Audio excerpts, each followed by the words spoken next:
स्वागत आहे तुमचं स्मार्ट एमपीएससी प्रिपरेशन चॅनलवरती. आजचा आपला पहिला टॉपिक आहे राजकीय घडामोडी. यात सगळ्यात आधी तर नरेंद्र मोदी यांचा विक्रम दिलेला आहे, ज्यात ते सर्वाधिक काळ टिकणारे पंतप्रधान म्हणून दुसरे पंतप्रधान ठरले आहेत. 25 जुलै रोजी माजी इंदिरा गांधी यांचा विक्रम मोडून. ठीक आहे. भारताचे पहिले पंतप्रधान जवाहरलाल नेहरू यांच्या नावावरती 15 ऑगस्ट 1947 ते 27 मे 1964 या कालावधीत सलग 16 वर्षे 286 दिवस भारताचे सर्वाधिक काळ पंतप्रधान राहण्याचा विक्रम आहे. मग त्यानंतर आपण बघूयात सर्वाधिक काळ पंतप्रधान पद भूषवणारे नेते. त्यात होते सगळ्यात आधी तर पंडित जवाहरलाल नेहरू, त्यांनी 16 वर्ष 286 दिवस काम केलेलं. त्यानंतर होते नरेंद्र मोदी, 25 जुलै 2025 पर्यंत त्यांनी 11 वर्ष 60 दिवस काम केलेलं आहे आणि मे बी मोर, म्हणजे आजचा दिवस आपण गृहीत धरता. त्यानंतर आलं तिसऱ्या नंबरला इंदिरा गांधी, ज्यांनी 11 वर्ष 59 दिवस पद भूषवलं होतं. ठीक आहे. आणि मग होते मनमोहन सिंग, त्यांनी 10 वर्ष 4 दिवस काम केलेलं होतं. मग मोदी यांच्याबद्दल थोडं महत्त्वाचं, स्वातंत्र्यानंतर जन्मलेले पहिले एकमेव पंतप्रधान होते, सर्वाधिक काळ टिकणारे पहिले बिगर काँग्रेसी पंतप्रधान. ठीक आहे. बिगर हिंदी भाषिक राज्यातून सर्वाधिक काळ टिकणारे पंतप्रधान नेते, पूर्ण 2 टर्म पूर्ण करणारे, 2 वेळा बहुमताने निवडून येणारे पहिले आणि एकमेव बिगर काँग्रेसी पंतप्रधान. ठीक आहे. मग त्यानंतर पुढची न्यूज आहे महाराष्ट्र विशेष जनसुरक्षा विधेयक 2024. Maharashtra special public security bill 2024 कोणी मांडले? देवेंद्र फडणवीस, जे आपले आत्ताचे मुख्यमंत्री आहेत. विधानसभेत मंजूर झाला होता 10 जुलै 2025ला हा विधेयक. हा उद्देश काय होता त्याचा? डाव्या अतिरेकी संघटना किंवा तत्सम गटांच्या बेकायदेशीर कारवाया रोखणे.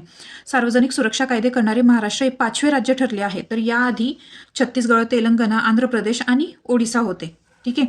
या कायद्यानुसार बेकायदा संघटनांच्या सदस्यांना 2 ते 7 वर्षाचा तुरुंगवासाची शिक्षा होणार आहे. या कायद्यानुसार होणारे गुन्हे दखलपात्र व अजामीनपात्र स्वरूपाचे असतील. अशा गटांचा निधी जप्त करण्याचा अधिकार सरकारला असेल. ठीक आहे. आपण त्यात काही जास्त बघणार नाही आहेत, जेवढं मला महत्त्वाचं वाटतंय तेवढं मी तुम्हाला शेअर करते. ठीक आहे. त्यानंतर आले उपराष्ट्रपती जगदीप धनखड यांचा राजीनामा. हे काही इतकं गरजेचं नाही आहे, पण मी तरी तुम्हाला सांगून देते. धनखड यांची 11 ऑगस्ट 2022 रोजी भारताचे 14वे उपराष्ट्रपती म्हणून निवड झाली होती. राज्यघटनेच्या कलम 67A अंतर्गत राष्ट्रपती द्रौपदी मुर्मू यांच्याकडे त्यांनी राजीनामा सोपवला होता. आतापर्यंत राजीनामा देणारे उपराष्ट्रपती कोण होते? व्ही गिरी, आर व्यंकटरमण, जगदीप धनखड. ओके. मग त्यानंतर पुढची न्यूज आहे भारताचे उपराष्ट्रपतींची तरतूद कशात दिलेली आहे? तर घटनेत कलम 63 तर 70 मध्ये दिलेली आहे. राष्ट्रपतीनंतर दुसरे सर्वोच्च घटनात्मक पद म्हणजे उपराष्ट्रपतीचे असते. ते राज्यसभेचे पदसिद्ध सभापती असतात. त्यांची निवड संसदेच्या दोन्ही सभागृहांच्या सदस्यांच्या समावेश असलेल्या इलेक्ट्रोलर कॉलेजियमद्वारे होते. त्यांचा कार्यकाल 5 वर्ष असतो. पात्रता भारतीय नागरिक असावा, वयाचे 35 वर्ष पूर्ण, राज्यसभेचा सदस्य म्हणून निवडून येण्यास पात्र, कोणतेही लाभाचे पद धारण न केलेला असावं आणि शपथ राष्ट्रपती देतात. ठीक आहे. त्यानंतर पुढची न्यूज आहे लोकपालाचे नवीन ब्रीदवाक्य आलेले आहे. तर ते ब्रीदवाक्य काय आहे? नागरिक सशक्तीकरण, भ्रष्टाचार उजारीकरण, म्हणजे इम्पॉवर सिटीजन, एक्सपोज करप्शन, हे नवीन ब्रीदवाक्य आलेलं आहे भारतीय लोकपालाचे. हां. आणि जे जुने होते ते काय होते? मा ग्रीधा कास्य स्विद धनम, म्हणजे कोणाच्याही संपत्तीचा लोभ करू नका. ठीक आहे. भारताचे लोकपाल ही लोकपाल आणि लोकायुक्त कायदा 2013 अंतर्गत सार्वजनिक अधिकाऱ्यांवरील भ्रष्टाचाराचा आरोपींचा चौकशी करण्यासाठी स्थापन केलेली एक स्वतंत्र वैधानिक संस्था. थोडं आपण लोकपाल या संस्थेविषयी जाणून घेऊ. त्याची स्थापना झाली आहे 16 जानेवारी 2014ला कायद्याच्या अंमलनात. त्याच्यात एक अध्यक्ष असतील, जे माजी सरन्यायाधीश असू शकतात किंवा सर्वोच्च न्यायालयाचे जज असू शकतात. त्याच्यात 8 सदस्य असतात, 4 न्यायिक सदस्य आणि 4 गैरन्यायिक असतात. त्याच्यात पहिले अध्यक्ष होते पिनाकी चंद्र घोष आणि सध्याचे अध्यक्ष आहेत न्यायमूर्ती अजय खानविलकर. त्याची निवड समितीमध्ये असतात पंतप्रधान, लोकसभा अध्यक्ष, विरोधी पक्षनेते, भारताचे सरन्यायाधीश, एक प्रख्यात कायदे पंडित. ठीक आहे. होत असेल तेवढं लक्षात ठेवा. त्याच्यात अधिकार क्षेत्रात येतात पंतप्रधान, मंत्री, खासदार आणि सरकारी कर्मचारी. मग ते गट अ, ब, क, ड कुठल्याही याचे असतात. ठीक आहे. त्यानंतर पुढची बातमी आहे सिक्कीमला 50 वर्ष पूर्ण झाले. सिक्कीम राज्याने 16 मे 2025 रोजी आपला 50वा स्थापना दिवस साजरा केला. सिक्कीम हे 16 मे 1975 रोजी 36व्या घटनादुरुस्तीद्वारे भारताचे 22वे राज्य बनले. त्याआधी 35व्या घटनादुरुस्तीद्वारे 1974 मध्ये सिक्कीमला कलम 2.1 अंतर्गत भारतीय संघ राज्याच्या सहयोगी राज्याचा दर्जा मिळालेला होता. ठीक आहे. त्यानंतर कलम 371F सिक्कीम राज्यालाही काही विशेष तरतुदी प्रदान करण्यात आलेल्या आहे. मग सिक्कीमबद्दल थोड्या गोष्टी बायचान्स विचारू पण शकतात, जसं त्याची राजधानी आहे गंगटोक. मग त्यानंतर आंतरराष्ट्रीय सीमा त्याला कोणत्या कोणत्या आहेत? तर नेपाळ आहे पश्चिमेला, त्यानंतर भूटान आहे पूर्वेला आणि चीन आहे उत्तरेला. त्यानंतर भारतातील केवळ पश्चिम बंगाल राज्याची सीमा सिक्कीमला लागू आहे, फक्त पश्चिम बंगाल. ठीक आहे. भारतातील पहिले 100% सेंद्रिय राज्य म्हणून सिक्कीम ओळखले जाते. ठीक आहे. मग त्यानंतर येतो पॉस्को कायदा 2012चा. तर त्याची न्यूज अशी आली आहे, पॉस्को न्यायालये प्राधान्याने स्थापन करण्याचा निर्देश. बालकांवरील लैंगिक गुन्ह्याची प्रकरणे हाताळण्यासाठी सर्वोच्च प्राधान्य तत्वावर स्वतंत्र पॉक्सो न्यायालये स्थापन करण्याचे निर्देश सर्वोच्च न्यायालयाने 15 मे 2025 रोजी केंद्र सरकारला दिले आहेत. तर काय आहे हा पॉक्सो कायदा 2012चा? तर त्याचा फुल फॉर्म येतो protection of children against sexual offences. ठीक आहे. त्याच्यात म्हणजेच लैंगिक गुन्ह्यांपासून बालकांचे संरक्षण करणे. त्याची अंमलबजावणी झाली होती 14 नोव्हेंबर 2012ला बालदिनी. ठीक आहे. त्याच्यात संबंधित मंत्रालय आहे महिला बाल विकास मंत्रालय. उद्देश तर तुम्हाला त्याच्यावरूनच लक्षात आला असेल, पण तरी सांगते. लैंगिक शोषण, लैंगिक छळ आणि पॉर्नोग्राफी पासून मुलांचे म्हणजे जे 18 वर्षापर्यंतचे आहेत बालक, तर त्यांचं संरक्षण करायचं. पहिले पॉक्सो न्यायालय गोव्याला स्थापन झाले होते. त्याच्यात सुधारणा 2019ला झाल्या आणि अंमलबजावणीवर लक्ष राष्ट्रीय बाल हक्क संरक्षण आयोग देते. ठीक आहे. त्यानंतर पुढची न्यूज आहे राजभाषा विभागाला 50 वर्ष पूर्ण. केंद्रीय गृह मंत्रालयाच्या राजभाषा विभागाने म्हणजे डिपार्टमेंट ऑफ ऑफिशियल लँग्वेज 26 जून 2025 रोजी सुवर्ण महोत्सवाचे म्हणजेच 50 वर्ष पूर्ण केले आहेत. ते त्यांनी सेलिब्रेट केले. ठीक आहे. तर राजभाषा संदर्भातील काही महत्त्वाचे मुद्दे आपण बघून घेऊ. हिंदी ही राष्ट्रभाषा नसून भारताची राजभाषा आहे. हे सगळ्यात महत्त्वाचं आहे. नाही तर बऱ्याच वेळा दुसरी भाषा पण आपण सांगून देतो. तर त्याच्यात आर्टिकल 343(1) काय म्हणतं? हिंदी ही भारताची राजभाषा आहे. आर्टिकल 343(2) काय सांगतं? इंग्रजी 15 वर्ष सहयोगी राजभाषा म्हणून कायम राहील. सहयोगी राजभाषा म्हटली तर इंग्रजी आणि फक्त राजभाषा म्हटली तर हिंदी. ठीक आहे. मग त्यानंतर आर्टिकल 346 काय म्हणतं? राज्य आणि केंद्र यांच्यातील संवादासाठी वापरली जाणारी भाषा इंग्रजी असेल. राज्य आणि केंद्र हे इंग्लिशमध्ये संवाद करतील. ठीक आहे. पुढचं कलम आहे 347. मोठ्या लोकसंख्येने मागणी केल्यास राष्ट्रपती एखाद्या राज्यात अधिकृत वापरासाठी भाषेला मान्यता देऊ शकतात. म्हणजे तिथं जास्त लोक आहेत जे एकच भाषा वापरत आहेत, त्यांना आपली भाषा उगत नाहीये, तर मग ते त्यांच्या आवडीची भाषा निवडू शकतात असं. पण मग ते पण राष्ट्रपतीच्या परवानगीने. ठीक आहे. अदरवाईज नाही. आणि त्यानंतर पुढचं महत्त्वाचं कलम येतं 348. सर्वोच्च न्यायालय आणि उच्च न्यायालयाचे कामकाज, कायदे, विधेयक इत्यादीसाठी इंग्रजी भाषा वापरली जाईल. त्यानंतर मोस्ट इम्पॉर्टंट आर्टिकल आहे 351. संस्कृत व इतर भाषांतील शब्दसंग्रह आत्मसात करून हिंदीच्या प्रसाराला चालना देणे व समृद्ध करण्याचे निर्देश. याच्यात आपल्याला महत्त्वाचं आर्टिकल आहे आर्टिकल 343, आर्टिकल 348 आणि आर्टिकल 351. 351 हे खूप जास्त महत्त्वाचं आहे. त्याच्यावर आपल्याला प्रश्न येतातच.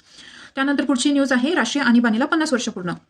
25 जून 1975 रोजी देशात लागू करण्यात आलेल्या राष्ट्रीय आणीबाणीला 25 जून 2025ला 50 वर्ष पूर्ण झाले. 2024 मध्ये भारत सरकारने 25 जून हा दिवस संविधान हत्या दिन म्हणून घोषित केला होता. ठीक आहे. मग आता आणीबाणीबद्दल थोडं जाणून घेऊ. आणीबाणीचा कालावधी होता 25 जून 1975 तर 21 मार्च 1977. ठीक आहे. म्हणजेच 1-1.5 वर्ष किंवा 2 वर्ष आणीबाणी चालू झाली होती, एवढं आपण लक्षात ठेवू. ठीक आहे. आणि राष्ट्रीय आणीबाणीच होती. आर्टिकल 352 मध्ये पण दिलेलं आहे. आणि त्यामागचं रिझन दिलेलं होतं तर अंतर्गत अशांतता. ठीक आहे. आणि घोषणा कोणी केली होती? फखरुद्दीन अली अहमद जे राष्ट्रपती होते तेव्हा, आणि शिफारस झाली होती इंदिरा गांधी सरकारच्या वेळेस. ठीक आहे. मग त्यानंतर आपण पुढची न्यूज बघूयात. इथं आपल्या राजकीय घडामोडी संपल्या आहेत, तर त्याच्या आपण फक्त संक्षिप्त राजकीय घडामोडी बघूयात. जसं पेसाच्या अंमलबजावणीमध्ये मध्य प्रदेश अव्वल. पेसा काय? Panchayat extension to the schedule area. Panchayat extension to the schedule area act 1996 हा पेसा ॲक्ट आहे. ठीक आहे. म्हणजे पंचायत अनुसूचित क्षेत्रांमध्ये विस्तार कायदा जो लागू करण्यात देशात अव्वल ठरलेले आहे मध्य प्रदेश. त्याचा अंमल कधी झाला होता? 24 डिसेंबर 1996ला लागू झाला. राज्यघटनेच्या 5व्या अनुसूचित म्हणजे आदिवासी क्षेत्र जे आहे त्याच्या 10 राज्य आले. त्याचा उद्देश होता आदिवासी भागातील ग्रामसभांना आदिवासी हितांचे संरक्षण करण्यासाठी सक्षम करणे. ठीक आहे. आणि घटनेत आर्टिकल 243(m)(4)(b) मध्ये दिलेलं आहे या सगळ्यांची तरतूद. ओके. त्यानंतर पुढची न्यूज आहे बिहार ठरले पहिले राज्य. कशासाठी? तर सर्व मतदान केंद्रांवर 1200 पेक्षा कमी मतदार असलेले हे राज्य पहिले ठरले आहे. ओके. त्यानंतर महाभियोगाची प्रक्रिया सुरू. बेहिशोबी रक्कम सापडल्यामुळे कारवाईची शिफारस करण्यात आलेले अलाहाबाद उच्च न्यायालयातील न्यायमूर्ती यशवंत वर्मा यांना हटविण्याची प्रक्रिया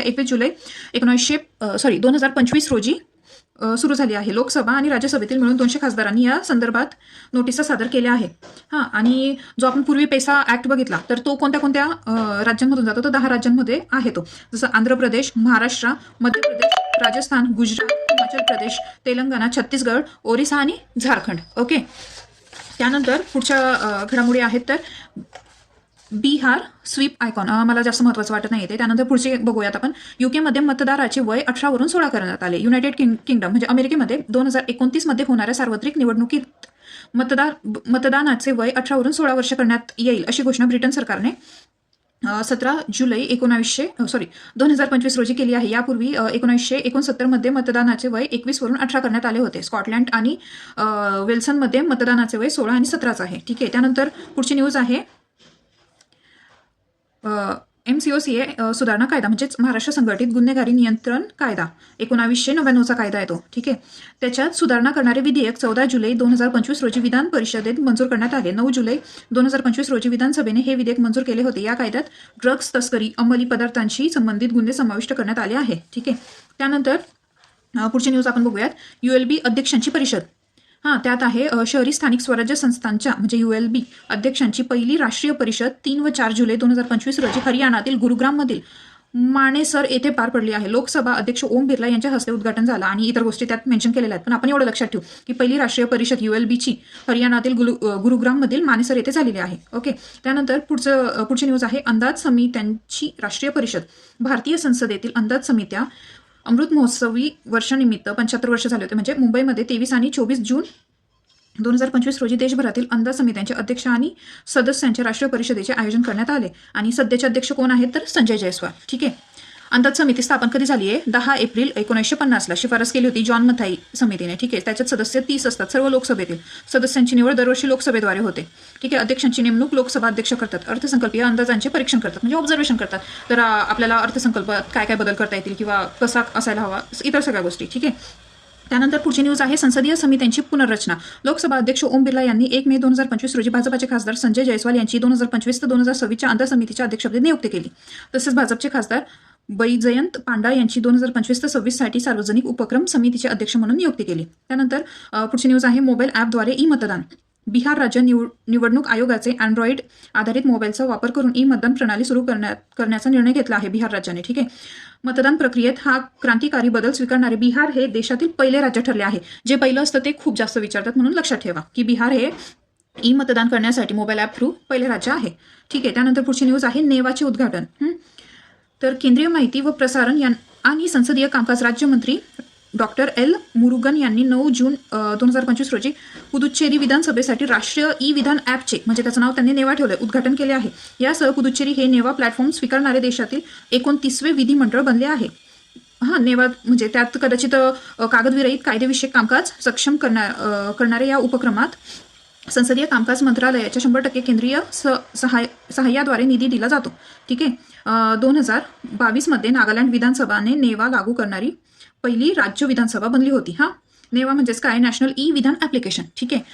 त्यानंतर पुढची न्यूज आहे डिजिटल प्रवेश हा मूलभूत हक्क आहे. तर सर्वोच्च न्यायालयाने 30 एप्रिल 2025 रोजी एका निकालात गव्हर्नन्स आणि कल्याणकारी वितरण प्रणालींमध्ये समावेशक आणि अर्थपूर्ण डिजिटल प्रवेश हा राज्यघटना कलम 21 अंतर्गत जीवन आणि स्वातंत्र्याचा मूलभूत अधिकाराचा एक भाग आहे असे म्हटले आहे. अमर जैन विरुद्ध केंद्र सरकार खटल्यात सर्वोच्च न्यायालयाने हा निकाल दिला होता. ठीक आहे. त्यानंतर पुढची न्यूज आपण बघूयात राजकीय घडामोडीच्या संक्षिप्त मधली. तर ती आहे COTPA कायदा जो 2003चा कायदा आहे. तर त्याच्यात 31 मे 2025 रोजी साजरा झालेला जागतिक तंबाखू विरोधी दिनानिमित्त कर्नाटक सरकारने तंबाखू नियंत्रण कायदे कडक करत सिगारेट व इतर तंबाखू उत्पादने कायदा म्हणजे COTPA 2003चा कायदा मोठ्या सुधारणा अधिसूचित केल्या आहे. तंबाखू नियंत्रण कायद्यांतर्गत उल्लंघनासाठी कमाल दंड 200 रुपयांवरून 1000 रुपयांपर्यंत वाढवण्यात आला. एवढं न लक्षात ठेवता तुम्ही फक्त 31 मे 2025 रोजी त्याचं तंबाखू विरोधी दिनानिमित्त सेलिब्रेशन झालं कर्नाटकमध्ये आणि त्यांनी काहीतरी त्यावरती अजून कडक निर्बंध आणलेले आहेत जो 2003चा कायदा आहे. ठीक आहे. COTPA act. त्यानंतर पुढची महत्त्वाची आपण संक्षिप्त घडामोडी बघू. तर ती आहे अनुसूचित जमाती आयोगाच्या स्थापनेची मंजुरी. महाराष्ट्रात राज्य अनुसूचित जमाती आयोगाची स्थापना करण्यास 3 जून 2025 रोजी झालेल्या मंत्रिमंडळ बैठकीत मंजुरी देण्यात आली आहे. कुठे तर महाराष्ट्रात. ठीक आहे. दरम्यान अनुसूचित जाती आयोग देखील स्वतंत्रपणे कार्यरत राहणार आहे. या दोन्ही आयोगांना वैधानिक दर्जा मिळावा यासाठी मंत्रिमंडळाने तत्वता मान्यता दिली आहे. या आयोगाची रचना राज्यसूची अनुसूचित जाती आयोगाप्रमाणेच एक अध्यक्ष व 4 अशासकीय सदस्य राहील. महाराष्ट्र हे 91व्या आदिवासी सल्लागार समितीमध्ये आदिवासींसाठी स्वतंत्र आयोग स्थापन करण्याची शिफारस केली आहे महाराष्ट्राने. ओके. ठीक आहे. मग त्यानंतर आता आपण शेवटची घडामोडी बघू. ती म्हणजे पूर्णपणे सौर ऊर्जेवर चालणारी पहिली विधानसभा कुठं आलेली आहे तर दिल्लीला. ठीक आहे. त्यानंतर पुढे आपल्याला त्यातच बुकमध्ये दिलेलं आहे. तर नवीन राज्यपालांची नेमणूक जसं गोवाचे आहेत पुसापती अशोक गजापती राजू, हरियाणा असीम घोष, लडाख कविंदर गुप्ता, त्यानंतर मुख्य न्यायाधीशांच्या नेमणुका राजस्थानचे न्यायमूर्ती KR श्रीराम, मद्रासचे न्यायमूर्ती मनिंद्र मोहन श्रीवास्तव. ठीक आहे, हे तुम्ही सगळं वाचून घ्यायचं एकदा. सो राजकीय घडामोडींमध्ये मला जे महत्त्वाचं वाटलं ते मी तुम्हाला शेअर केलेलं, आणि आर्थिक घडामोडी हे आपण पुढच्या भागात बघूयात. Thank you. Please do subscribe to our YouTube channel.